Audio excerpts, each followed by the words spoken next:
Coming to you live above the Heineken River Deck here in Pier 17 in New York City. Welcome back to Jalen and Jacoby. Jalen on the show right now is someone named Jalen I'm actually excited to talk to. There he is right there, the Mavs, Jalen Brunson. Thank you so much for joining the show. Appreciate it. Thanks for having me. You guys got an important win yesterday against the Pelicans, but more importantly, you had the return of Kristaps Porzingis to the Mavericks lineup. How important is he as you guys enter the playoffs? He's a big part of what we do. He's just a force inside on offense and defense. And then him being back last night gave us a little juice, and so we're happy to have him for playoffs. Luka dropped another 30 last night. He been out there killing at an all-NBA level. What is it like to play with him, and what do you believe makes his game so special? I think the best part about his game is his pace. He can't be sped up. He can make decisions. He just slows the game down, and then he can pick it up whenever. He's, like you say, he's so dynamic. He can do a lot of things with the ball, and he can make his teammates better. You know, Jalen Rose usually takes us behind the curtain and into the locker room, but we want Jalen Brunson to do it now. There's been some reports about some tension between Luka and KP, and Mark Cuban addressed it. What's really going on in that Mavs locker room? We have some great chemistry, honestly. There's a lot of stuff that's said on the outside, but I think we've done a good job of keeping everything in-house. We don't really worry about what's happening on the outside. We've been really just on the same page. And we obviously talk things through and everything that we need to. But our chemistry is growing right now. It's getting better, and we're just excited to be in the position we're in. I don't mean to expose one of your trade secrets, but you're one of the best finishers on drives in the entire NBA. At your size, what is it like to play at that pace, kind of like you said with Luka, but also be able to get buckets with the best of them in the league? Just trying to find ways to be me. I've always had to try and fit in, and I'm not trying to slow down anytime soon. So I kind of figured out how to play with Luka. He's obviously going to dominate the ball, make a lot of plays, and make a lot of decisions. So I just got to find ways to be efficient and be effective at the same time. Well, Matt, your team has consistently climbed up the standings, and when you guys were at the 7th spot, there were some complaints about the play-in tournament, but now you guys seem like you're safely on the outside of that. How do you feel about the play-in tournament for the league moving forward decades? I think it's great for fans. I think it's great for fans and how they'll be able to really enjoy that 1 or 2 game playoff type atmosphere. But for the players, it's probably the complete opposite. Now we've played this year 72 games, so going forward, playing 82 games and having 1 or 2 games decide your fate, it might not be the best thing for the players' perspective. But for the fans, I think it's great. Kobe Bryant, the late great, will be inducted into the Hall of Fame this weekend. You've recently posted some pictures about you and his relationship. Can you let us know about how you and Kobe had your relationship and how it affected your career? I think Kobe had a great relationship with my parents, first and foremost. My mom and Kobe were teammates in college at Temple University, roommates. My dad obviously played with Kobe in the summer times in Philly and things like that. So their relationship's there. Kobe, and actually that picture right there, he actually gave me his Christmas Day shoes in Chicago. So he's had a big impact on my career. He's I think most importantly, has affected my family in ways that no one can probably deem possible. So he's a force in my family, and he always will be. Well, I'm glad you brought up Philly because the schedules came out yesterday. I know you looked at that Eagles schedule. Now we got Jalen Rose here, Jalen Brunson here. But how do you feel about Jalen Hurts and your Eagles heading into this season? I'm excited. I think we have a lot of potential. Jalen Hurts, especially with the new draft pick, Devontae. I'm excited. I know Dallas fans are not going to like me for saying this, but I mean, I'm an Eagles fan until I die. That's my first love right there. Talk further about your disdain for the Cowboys. You recently said you'd rather scrape your teeth against concrete before you root for the Cowboys? Yeah, I mean that wholeheartedly. To the soul. I mean that. That's one. It's against my religion. Why do you hate the Cowboys so much? Why in particular do you hate the Cowboys so much? Philly Dallas rivalry. You can't. It's not in your religion, man. You cannot like the Cowboys. That doesn't mean I don't got respect for them, but as a fan of Philly, I can't roll with that. Well, we're so happy you took the time to join us on the show. We look forward to you dominating in these playoffs as you've had a great Thanks season. A lot. Look forward to watching you continue it. Thank you. I appreciate you guys. Thank you so much. Appreciate it. We'll be back with much more. Appreciate the love. Stay tuned. You're watching Jalen and Jacoby.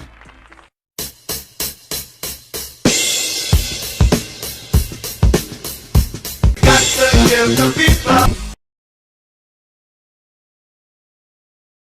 Jalen Rose, the Los Angeles Lakers revealed the championship banner.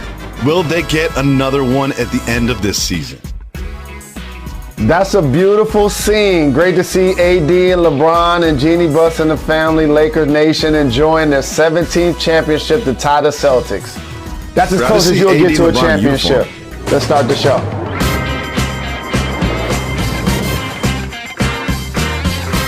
He is Jalen Rose. I'm David Jacoby. We are Jalen and Jacoby. What exactly is it that we do? What up, though? We get the people what they want.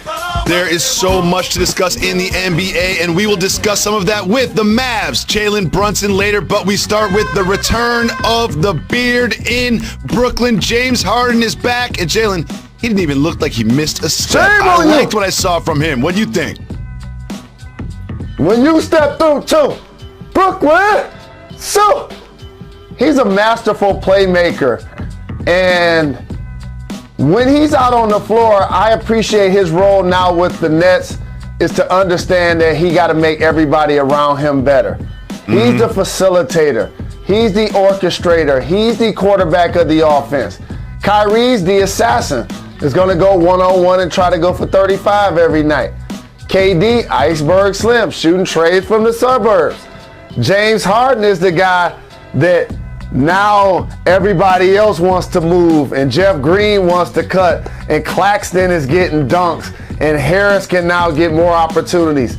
And he plays at his own pace. And I know what you're now going to say to me. Hey, Jalen, since Harden is back, are you ready to predict that the Nets are going to win it all? Is that what you're ready for me to say? Is that what you're ready to challenge me on? I like you going against the Nets. I like you picking against the Nets because I know the Nets are going to come out of the East, and you're going to change your pick eventually. But one thing I love about James Harden, he's very self-aware. He understands who James Harden is, and here's what he had to say after the game. Not to like brag or anything, but I'm really good at this game. I love this. He's like, look, I'm going to be humble about this, but like, I'm really good at basketball. So y'all might be surprised that I look so good playing basketball today, but I'm really good at basketball. Love it so much. And also, based on the sacrifice each needs to make, KD is a two-time Finals MVP. We've seen Kyrie win a championship. James now making this a supers team has to be the one that makes the sacrifices. And fortunately for them, his game is built to do so. Years ago, people thought I was bugging when I said Harden is the most unique offensive weapon that has ever played in the NBA. You know George Gervin got my phone number right. You know I had so many people hitting me that was like, are you kidding me? And I'm like, he's the only guy that's ever gonna lead the league in total threes made, free throws made, total assists. Just think about that. Usually that's 4 different guys. James Harden has been the embodiment of your unique talent, and now that he's healthy, I know why you're very excited about the Nets. But their big three still has only played 7 games together. Well, when James Harden is on the floor, the Nets are 28-7. When he is off, they're 11-11. They're certainly in a better spot with him than without him. And we move on to another team looking to get all of their superstars on the floor, and that is the Los Angeles Lakers, who we just saw raise the banner. Well, didn't have the superstars on the floor for this one, but they did have some good contributions from others. What do you think about the bench coming through in this one? When teams win championships, there's a reason why everybody affiliated gets a ring. Family members, people that work in the organization, even sometimes people that cover the team, and everybody on the roster. Of course, we're going to celebrate LeBron James and his excellence and Anthony Davis being their top players.